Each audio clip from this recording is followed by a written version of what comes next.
It's being touted as the biggest drug bust in Canadian history and probably the most dramatic. A story covering 2 continents, a plane chase, and up to $1 billion worth of cocaine. This was a big case. I considered it the largest case I'd ever worked. We did not know anything about the pilot. 23 years for the pilot Boulanger. His name is Raymond Boulanger. Raymond Boulanger. Well, I don't regret it. It was a hell of a lot of fun, let me tell you. It was quite a ride. I was involved in a lot of different operations. Operations supervised by the CIA. I used to think the CIA were the good guys, and then you start to realize the more you work for them, well, we're not the good guys. We're actually the bad guys. I talked with Pablo many times, and he was well into the CIA. They were all in bed with him. Cocaine. That's when it got interesting. I was considered one of the biggest traffickers at that time. They asked me if I can help him, and I did. The cartels have a history of violence, a wide trail of destruction and death. Bad people. It's the Far West. It's all part of the game. My grandfather said there's 3 ways you can live life. You can lead, you can follow, or you can get the fuck out the way. I prefer to lead.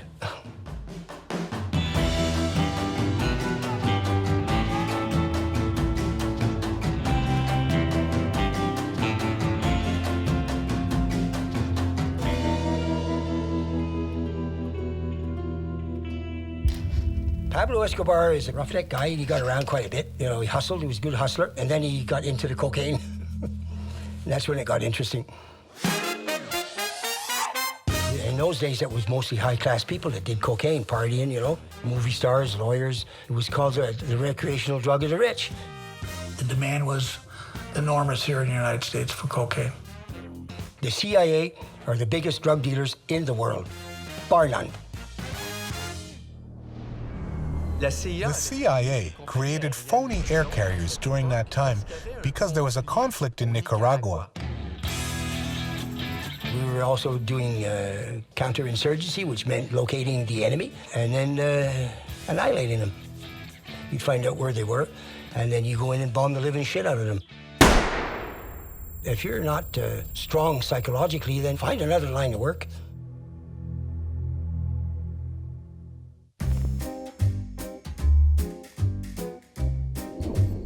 To do charter flights, there had to be a chief pilot. Raymond's name came up. It was pretty random, actually, but he had all the qualifications needed to be a chief pilot. Raymond likes a challenge. He's landed in pretty tight places. We were coming back from hunting, and Louis Paul was on the ground, and he was pointing at a shed at the airport. The antennas were shaking inside. I almost shit my pants, fuck. You're still alive? Yeah. That's Raymond. I don't know why we get married. It's women that wanted that. It was up to me. I wouldn't have got married. Well, I met her at the Rainbow Bar and Grill. We were having a few beers, and I met her, and we started dating. She was interesting, you know. She had an attractive look about her. We started chatting it up, and that's it. We started dating, and then the rest happened. Amber, I think she was born in '76. And then my son was born in '77. But anyway, the call of the wild came, and I had to go back to work and get back out of there. The nature of the business necessitates that it be kept a secret. You certainly have a double life. You can't, that's all takes place in the darkness, that stuff. On vacation, what does he do on vacation? That's none of our business. It was his private life. But we always heard rumors. I'd always ask Raymond, hey, what happened there? Nothing, you know, on vacation, taking time off. But really, there's no proof.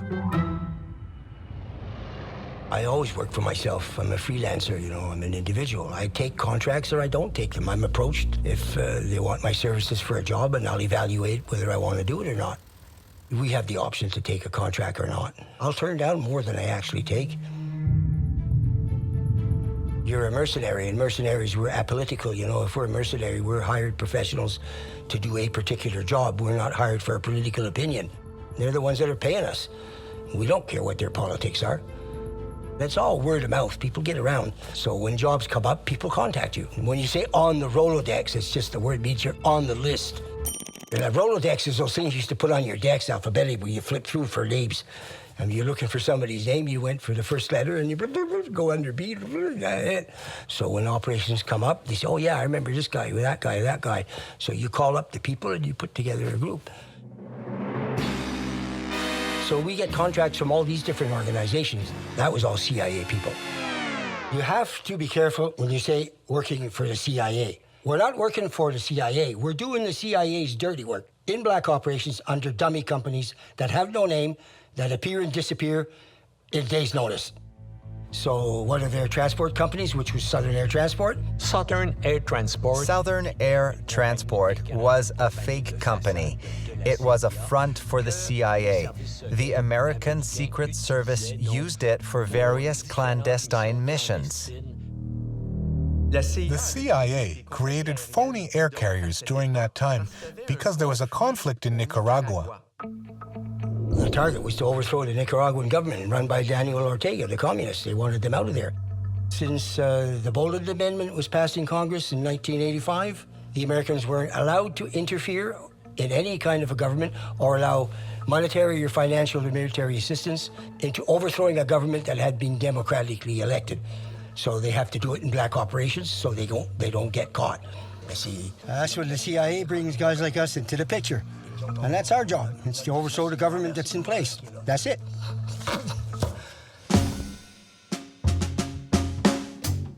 The Sandinista National Liberation Front took over in Nicaragua, so it was a regime that was sympathetic to Cuba. A communist regime was being established in Nicaragua, and for Americans, that was completely and utterly unacceptable. Well, you're in an armed conflict. People are trying to kill you. So it does get a little testy at times, yes. But you know that. That's what you're paid for. Yeah, they shoot at you with missiles and small arms fire and all that. We were also doing counterinsurgency, which meant locating the enemy and then annihilating them. You find out where they were, and then you go in and bomb the living shit out of them. You know, and then you come in and check the next day. If there were any survivors, you'd go in there and finish them off too. It's war. We're not going out there playing tiddlywinks. It's serious business. So, quite rapidly, weapons were distributed, the Contras received equipment and arms. The Contras? It's a movement that was created as a response to the Sandinista movement to end the communist takeover of Nicaragua. I believe it was mostly financed by the United States. I have every intention of seeing that these people receive humanitarian support. And how that comes about, we'll just have to wait and see. The CIA was supplying them with weapons, supplies, and money in order to overthrow the new Sandinista government. It's not the kind of business you want everybody to know about. The Contras, we supply them with the weapons, the guns, the ammunition, the food.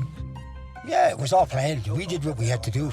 We had the manifests, and they loaded the plane. I didn't check what was on board, and that wasn't my job. Over time, Raymond noticed that when he delivered weapons or supplies to the Contras, the planes never came back empty. I was on my way up to Miami, and I went in the back of there, and I saw a bag, and I lifted the tarpaulin on it. It was bales of cocaine. And when I got back, I told my boss, I said, by the way, I said, we got cocaine in the airplane. He says, you know about that? I said, yeah. He says, mind your own business. He says, you're paid to fly the airplane. And believe me, it's a nasty world out there. Financing the counterinsurgency required money, and that money came from cocaine trafficking. That's what was financing the purchase of weapons. There is a number of documents that indicate that the CIA used drug trafficking to finance the counterinsurgency, mainly in Central America and Nicaragua. Yeah, they were taking money from Escobar, they were taking the drugs from Escobar, and it was all getting patched around. Manuel Noriega had been a CIA asset since he was a student in university. Yeah, but the guy that really stirred shit up is Reagan. He didn't even know what the CIA was really up to. And then his buddy George Bush, who became his vice president, he's the one who was in charge of the CIA. I even saw them talking in the corner, you know, Noriega there, Escobar right there, and his brother there, and George Bush sitting over there with Felix Rodriguez right beside him, because they were keeping an eye on their little operation. Because don't forget, Bush, he was the head of the CIA at the time. If I saw it with my own eyes, and I don't give a shit what people think or other things, they can go, I don't care what people think, and I'm not out here to convince anybody of anything. I'm just telling you what it is, and that's it. The CIA are the biggest drug dealers in the world, bar none. And it's still the case today. And when it comes to drugs and alcohol, just say no. They were flying the cocaine into Los Angeles and Florida and Texas. And that's how they pay for their illegal operations. They got caught red-handed. There was an investigation. And they all got caught. And they all got convicted. And they all got pardoned. As contractors, we don't panic. The operation is shut down. We just go somewhere else. We're not involved in their fucking politics. That's their problem. He was moving around all the time. He never stayed put for long. In fact, he was always doing many things at once. Sometimes he'd try to settle down for a while, but he clearly wasn't meant for that. I spent my whole life on the road, in airplanes and traveling around the world, so it's not very conducive to being married. You're never home. So it's one or the other. You can't have everything your way. And in my entire career, I'd get home and just enough time to change my clothes and pack another suitcase and leave again. So in '86, I divorced my second wife in 1986. She thought I wasn't home enough, so I told her, sorry, but... Oh yeah, she moved out west to Ottawa for a while. She got remarried. So the kids stay with their mother. Yeah. How are they going to stay with me? I'm working in the jungles and deserts, Southeast Asia and South America. Yeah, I'm going to have my kids with me. Right. Doesn't work that way. Well, I have a good relationship with my kids. Never changed. They know who their dad is. They don't think I'm a criminal.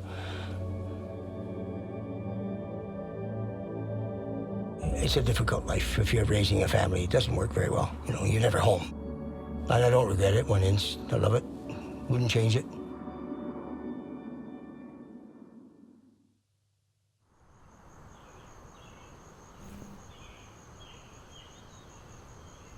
It was late afternoon in Panama.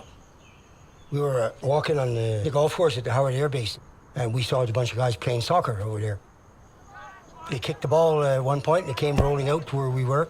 So we kicked the ball back in, and they just waved over to us and come over, and they waved some beer in the air, and we went over and had a few beers with them, and I recognized the face. I hadn't met him before, but I'd recognized him right away, and that's the first time I saw him. Pablo Escobar is a roughneck guy, and he got around quite a bit. You know, he hustled, he was a good hustler, and then he got into the cocaine. And that's when it got interesting. He got into the cocaine 84 or 85, somewhere around there. That's when cocaine started to go big. Pablo realized the potential, how much money was to be made on that, because everybody lost interest in the marijuana business. You know, there wasn't much profit in it to begin with. One of Pablo's close friends, actually, was his cousin, Gustavo, said, Ray, why the hell don't you come and fly with us? Cocaine didn't hit the market and become widely known until the mid-'80s. In those days, that was mostly high-class people that did cocaine, partying, you know, movie stars, lawyers, executives, people with money. It was called the recreational drug of the rich, and it still is.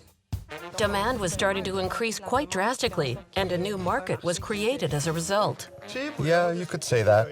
The United States were the first major market for cocaine, and other countries followed suit. And cocaine got popular all over the world. Cocaine is a drug meant for pleasure, for partying. It has a market. It makes its way to anyone who wants it. At one point, drug trafficking supposedly accounted for 5% of Colombia's GDP. I think it's more than that. Let's say the global cocaine market is 900 metric tons a year. Colombia produces 80% of that.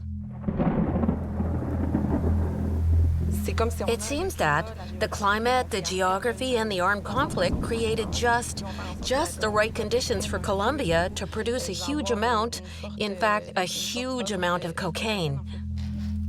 Pablo Escobar started exporting massive industrial amounts of cocaine, and that became the industrialization of the cocaine business. So it started to be going from 200 or 300 kilos at a time to tons. Because he had the roots into Miami, into Texas, into South California, and it was being controlled by Pablo and Pablo's people.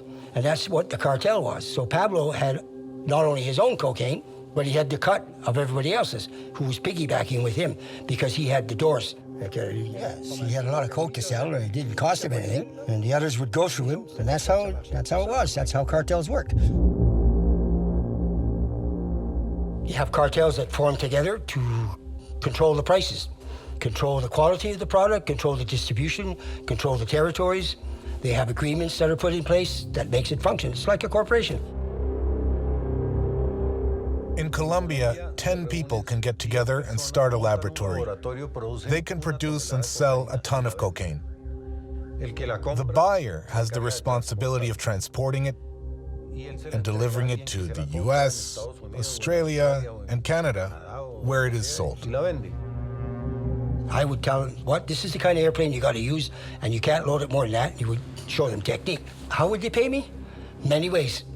Money, property, vehicles, jewelry, art. They don't write checks. It's all cash. Because you have to understand, each producer has his own trademark. Each producer has his own brand, and they can't mix that around. That thing can be traced from the moment it leaves the lab until the moment it's delivered. And some of them are wrapped in gold leaf paper. Quite proud of those ones. And it said on them, the very best for our very best customers.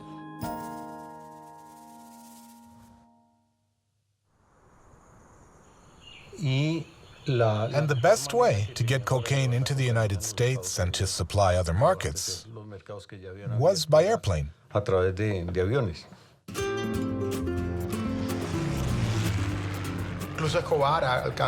Pablo Escobar used to say that the real heroes in drug trafficking were his first plane pilots.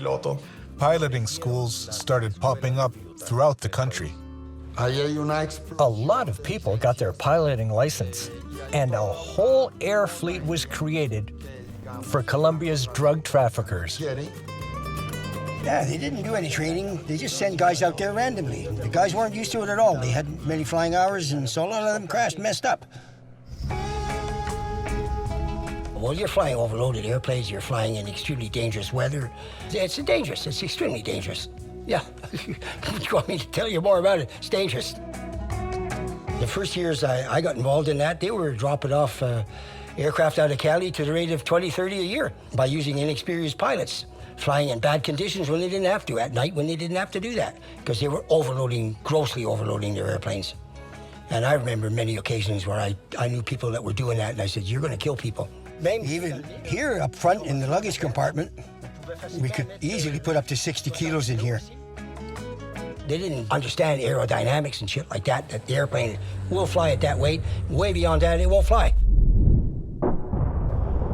It's the entire cruise. You can't bring them back. They're all dead.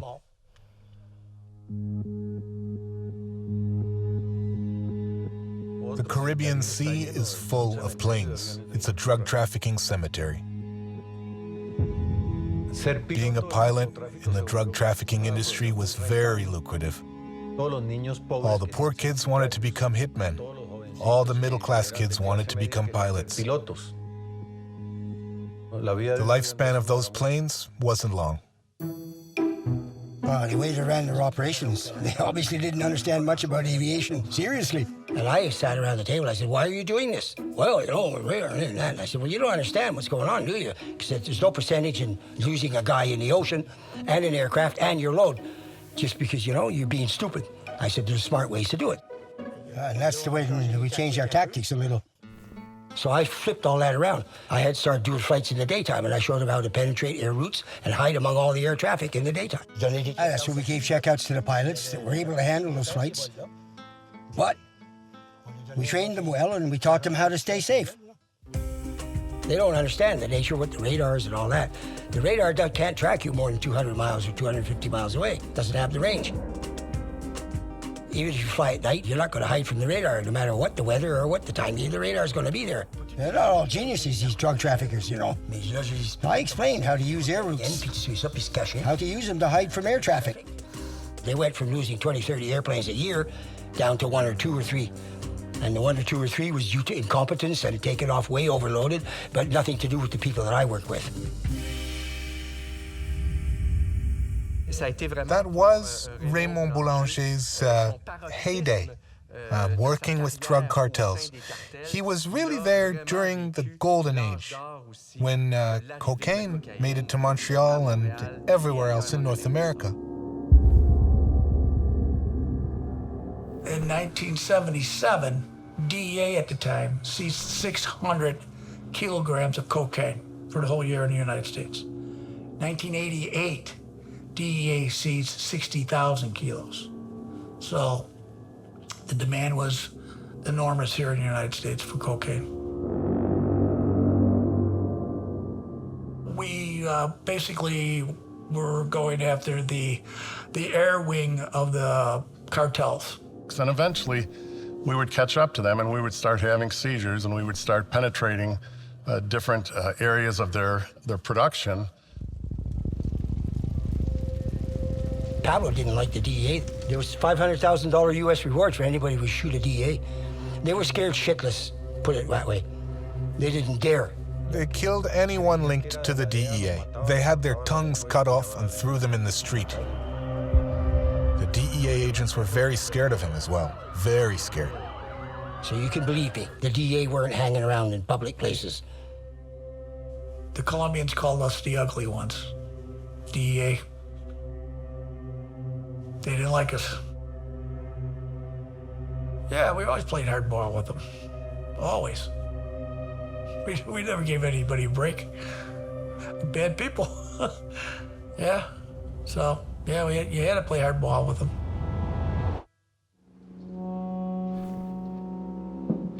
Sometimes you get a contract, you'd only be on it for 2 or 3 weeks. Sometimes it could be a month or 2 months.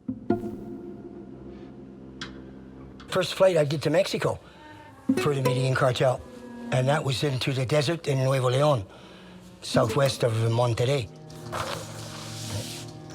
Yeah. You take a look here, there was a strip here called Llanos de Baturi. It's an old 12-mile-long lake that dried up. It was 12 miles long, and we used to land jets there. When I arrived there, they didn't tell me who the reception was, you know. I knew it was all taken care of and all that kind of shit. I didn't really know who's there. I just want to be sure it's the right place, and that's the coordinates, and yeah. And when I got there and all the lights, I landed and all the lights came on, all I could see was soldiers. It's all soldiers all around it.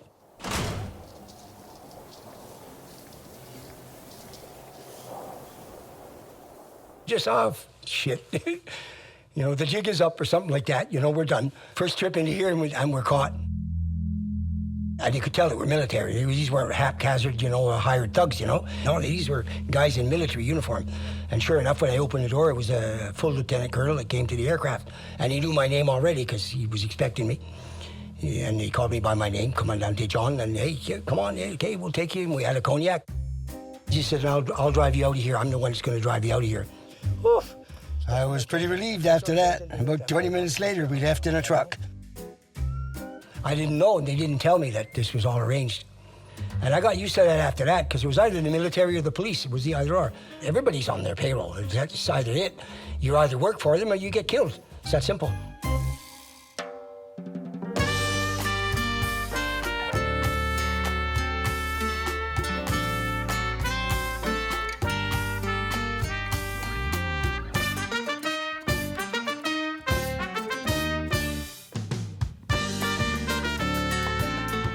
Colombia is one of the most corrupt countries in the world.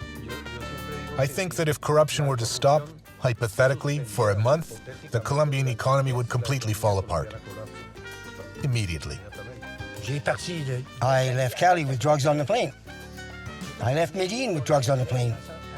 The police cleared it all. It's simple. They're bought and paid for. It's outrageous, the corruption in Colombia. It's, you know, it's a way of life, the corruption, so. I had an informant that worked in the U.S. Embassy. I would pay him $5,000 every Saturday, and he would supply me with the whole map of the Caribbean and all the different zones they had, because they had different zones where they would send the aircraft to patrol. The U.S. Customs, the Coast Guard, and the DEA. I knew where they would take off from, what time they would leave, what type of aircraft it was, and that was good for us because we knew where they were going and we went the other way. Very efficient, and it was taking us time in law enforcement to catch up to where they were at. We used to make a joke that we were dancing the Macarena and they were on a whole new dance. Oh, everybody was in on the business. The politicians, the rebels, you name it, everybody was in on it. They're all corrupt, just to the yin-yang. Some people will do anything for money, you know. You can pay $50 to get your neighbor shot if you want. You get the picture? If you can get a guy shot for $50, nothing's complicated. The country has been destroyed by narco-trafficking. The proportion of corruption is terrifying. It smells of death. People know that a whole slew of people have blood on their hands. When Escobar was around and narco-terrorism, journalists were being killed like flies in the country. I have 9 bodyguards and 2 bulletproof vehicles. I'd be dead or else. And that's just because I'm a journalist. I'm not involved in narco-trafficking. 23 days ago, I was told I have 1 month to live. Today, I have 7 left. If you get caught in a crossfire in the drug business, tough shit, buddy. You shouldn't have been there. You know, there's no such a thing as an innocent victim. Don't give me that shit. So you think I'm going to feel empathy for dead people in the drug business? Get the hell out of my face. I'm not ever going to feel empathy for that. If you're not strong psychologically, then find another line of work. There's all kinds of greed people involved. You're dealing with criminal elements of the lowest kind, you know, from all the way to the bottom of the scum bucket to the top, to the elite, the ruling class. And some of them, you know, the little crooks around there, we call it little chichipatas, they'll pass the word around to their friends. You know, well, there's a shipment's going to be passing up there, it's going to go, yeah. So they'll get together, a little gang of them, and they'll arm themselves to the teeth and try and hijack the load. See, yeah, they rarely survive. You know, so we're armed to the teeth, too. We were very heavily armed. I always had my a Beretta 9mm in the back of my jeans, even for normal traveling around in Colombia. I used it. Sure enough, they had laid logs across the trail so that you couldn't get around. You had to actually get out. So the other truck held off in the back, and then one truck got up close enough when the shooting started, and that was it. We expected it. It lasted probably maybe 20 minutes, and when it was finished, there was none of them left. Well, we're armed to the teeth. We reacted. It's just either shoot or get shot, one or the other. When the shooting starts like that, there's a lot of noise going on, and it goes, and you can actually feel the heat off the bugger if it comes close enough. It's not a job that helps you live a long time. I'm here today and they're not, so there's your answer. I survived, they didn't.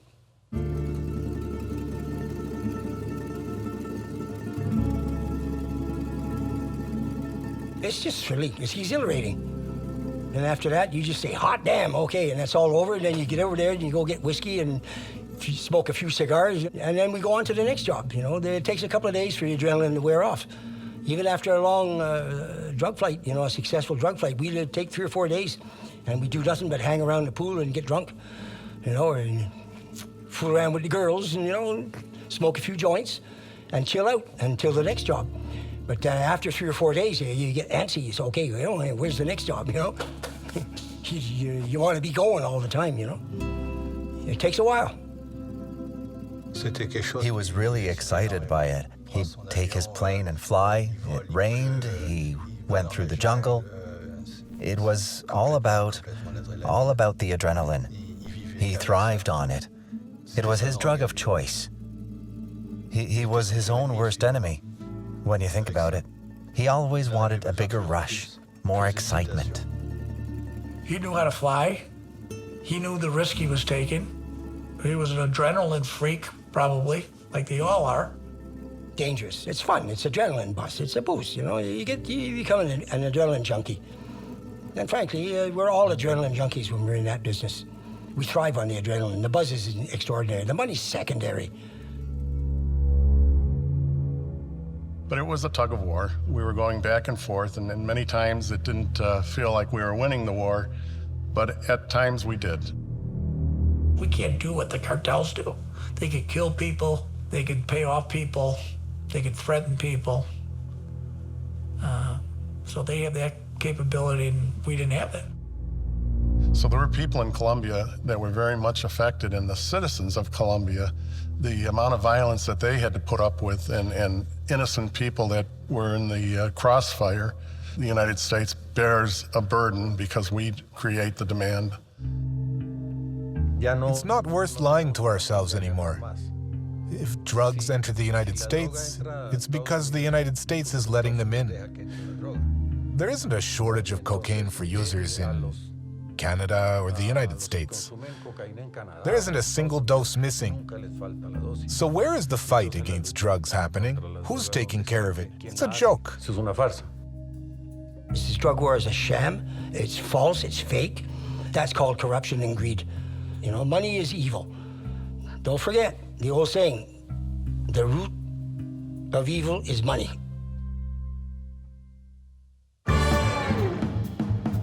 I know pilots that were making an average of $3 to $4 million every 2 or 3 days.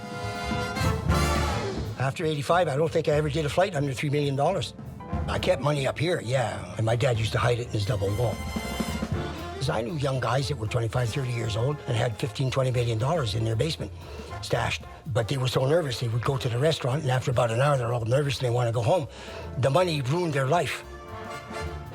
It's all cash, and so much of it, they weigh it. They don't even count it anymore. They just weigh it. That pallet, that's 10 million, that's 50 million, that's 100 million. I saw warehouses in Cali, which stacked to the ceiling.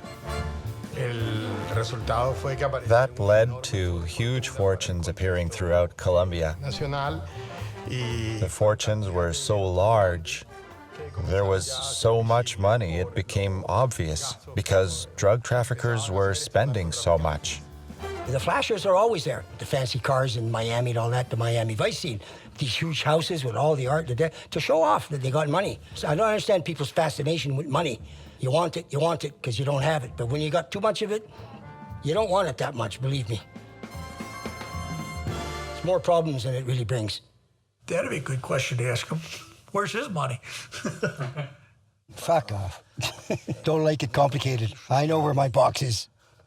And it isn't in some bank.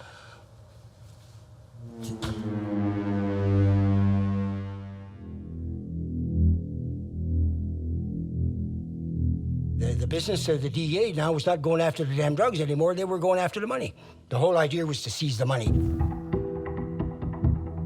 We conducted our investigation into the Colombian aviation units. The original strategy would start out with the purchase of an aircraft. As they went up in size, the cost of the plane went up. They could afford to walk away from that expense because they were making so much money on the cocaine. The real difficulty was to purchase the plane and try to keep it as long as they could. You take the airplanes away from them, they had a hard time transporting the cocaine. You know, the aircraft gets seized on drug loads. I would get a call, and they would say, well, we got this one seized such and such a time, it'll be up for auction on that date, and that was it. So I would call up, and I would check the list and all that, and I'd call the sheriff, and I'd register my company in there. Yeah, I'm going to be there, I want to bid on that aircraft, and that aircraft. To help the Colombians out, he went to the United States with cash. He'd buy back the planes the DEA had seized, and he'd bring them back to Colombia. But, you know, I would never specifically go there and register to bid on a particular aircraft. I would bid on 5 or 6 or 7, which I had no intention of acquiring. But I would focus on the one that they wanted me. They said, that's the one we want, go get it. Some of those planes were $400,000, $500,000, up to $1 million. And it made sense. You follow the money, you could find where the bad guys are. I had got a call to pick up a Mitsubishi Marquis. I said, yeah, okay. An MU2 that belonged to one of the Medellin's rings, and I got a call from the cartel. So I had brought 10% with me in cash. That day I had 65,000 US dollars in my briefcase to go for that deal. Usually you leave a deposit. After you go to the bank, you pay the rest and you get the plane. But that time I drove with my dad to Burlington to take a flight down there. And I had it in my briefcase, and I was in a rush to get to Florida because the auction was the next day. Anyway, they pulled me in and they said, "What you have in the briefcase?" I said, "Money." They said, "Did you declare it?" No. They said, "Park your car there."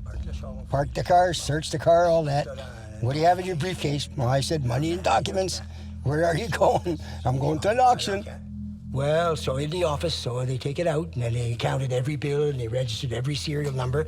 So that took about 3.5 hours. We had a direct link between drug money being used to buy aircraft that were used to fly cocaine into Mexico that was targeted for the United States.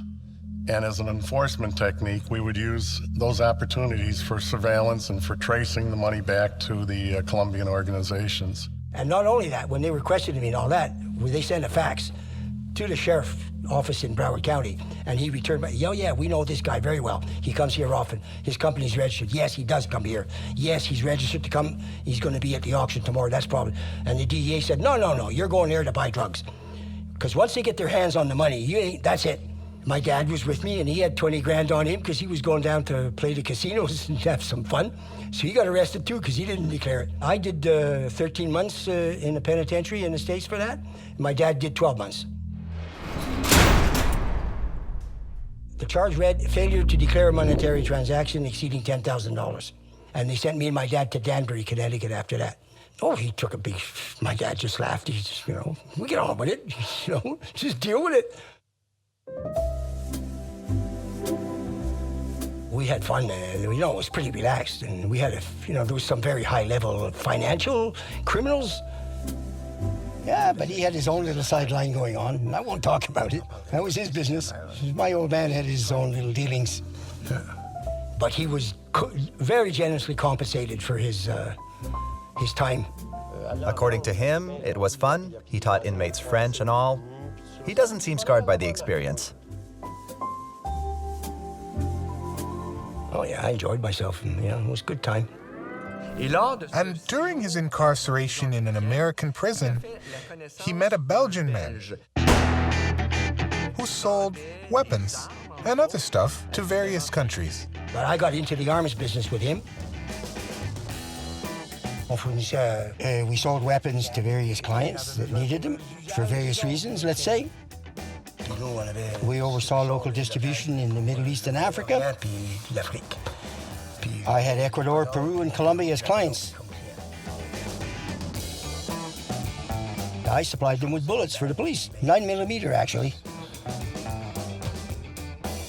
As a businessman, Raymond Boulanger's career was opportunistic. Weapons trafficking, drug trafficking aren't ends in themselves for him. They're a means to a living an adventurous lifestyle. My dad was like that, and I'm like him. I do things my way. I've always been like that.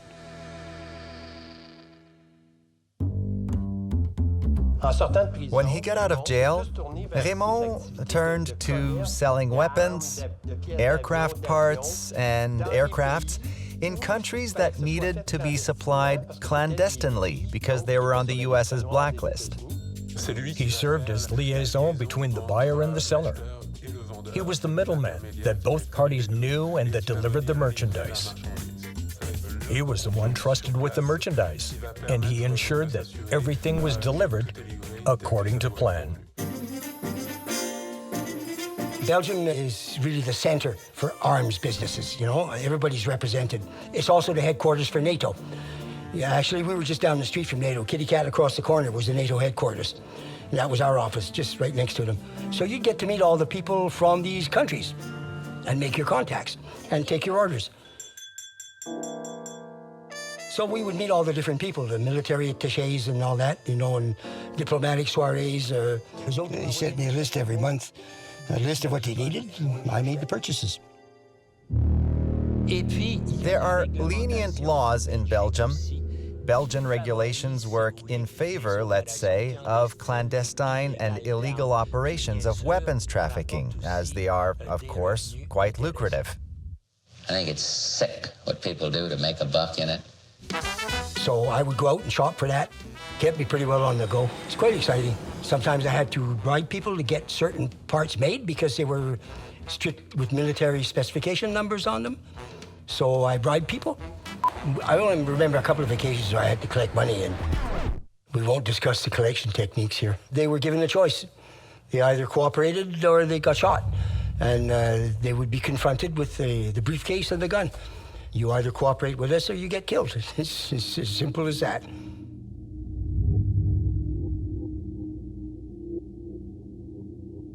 My clientele in my portfolio was Iran. Iran was my #1 client. Weapons were being trafficked because of the United States embargo on the Middle East. That actually created business opportunities for some. So Merix would call on Raymond's services to sell radar parts and weapons parts. I would buy the products they needed and sell them for a Swiss company, a Belgian company, and another one. The stuff eventually made it to Iran. Missiles, that kind of stuff, mines, grenades, those kind of explosives. I was mostly specialized in aircraft engines and parts. I sold all kinds of stuff for airplanes. Brake parts, propeller parts, speed drive parts. I would make a bunch of purchases and deliver them all at once. I was having tires made for the Iranians for their F-4 Phantom jets, which were American jets. So they couldn't really fly them anymore because they weren't allowed to get any more parts. So I would buy all the different parts for that, shipped through, cleared through a duty-free zone that I had here in a warehouse in Montreal. But the product actually never came here, and sold them to a dummy company in Switzerland, which was really the Iranians. So you get the idea, you know, we don't mind. The Americans can embargo everything all they goddamn well want. We couldn't give a shit. There's always a way to get around it. But I also had other clients. Libya was one of my clients, and I went to Libya on a regular basis. Libya, at the time, was under a dictator's control, Colonel Gaddafi. Things were very heated with the United States. And, of course, Libya needed parts for its civil aircrafts and military aircrafts. And since Belgium is home to an international weapons market, it was probably the easiest place, or one of the easiest places, to buy those kinds of parts. I would leave from Geneva and go to Tripoli. And once in Tripoli, I would leave Tripoli and I'd go do my inspections in the middle of the desert. Here, a little point here, it's called Beda. That was an oil rig, basically. It was an operating base. They had a big runway built there. They had a hangar. They had people that rotated in and out of there. So I'd arrive in Libya. They'd escort me to the hotel. I'd spend the night in the hotel. Next morning, I'd get on Libyan Airlines. I'd go into the desert in Beda, do all my thing there. The colonels there would meet me. I had an envelope that I used to carry. It was a bribe. It was not mine. It was being carried on behalf of another company. There was a Canadian company that was doing business in there.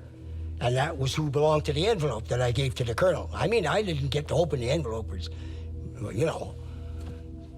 But I knew what was in it, and I knew why, and I knew where it came from. Of course, I got paid for that. I didn't do that free. Every time I dropped the stupid envelope, that cost him $50,000. I'm sure that when he was working in Belgium and he'd go off on missions, whether in Iran, Libya, or any other country, I'm sure he was perfectly well kept. He must have been wearing the best suits. He was probably wearing a Rolex. I am absolutely certain that he knew how to present himself. Well, the Americans were really curious, and they wanted to know what the hell was going on, because I'm traveling into Libya and I'm traveling into Iran, who had been declared enemies of the United States and embargoed. So I was actually trading with their enemy, you know. But they really couldn't charge me. I'm a Canadian citizen, and Canadians, we're allowed to do business with Iran. Oh, so I did that for a few years. I had a good run over there. But at some point, Remember that in the 90s, there was a conflict in Iraq between the US and Iraq.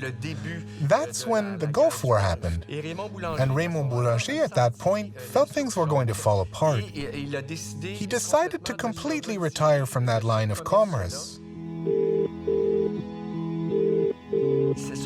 That's one of the reasons why, when Raymond Boulanger got that phone call asking to import large quantities of cocaine into Quebec, he was interested.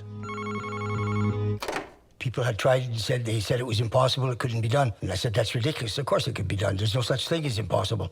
It just takes a little longer to do the impossible, that's all. But, you know, it's all that becomes a question of competence. For about 3 months, the DEA was investigating a Colombian ring that was preparing to import cocaine. This was a big case. I considered it the largest case I'd ever worked. And the fact that it's still the largest seizure in Canada today gives you an idea of its scope and how important it was. We did not know anything about the pilot in the Casey case. I never heard of anyone having this degree of experience with that type of risk.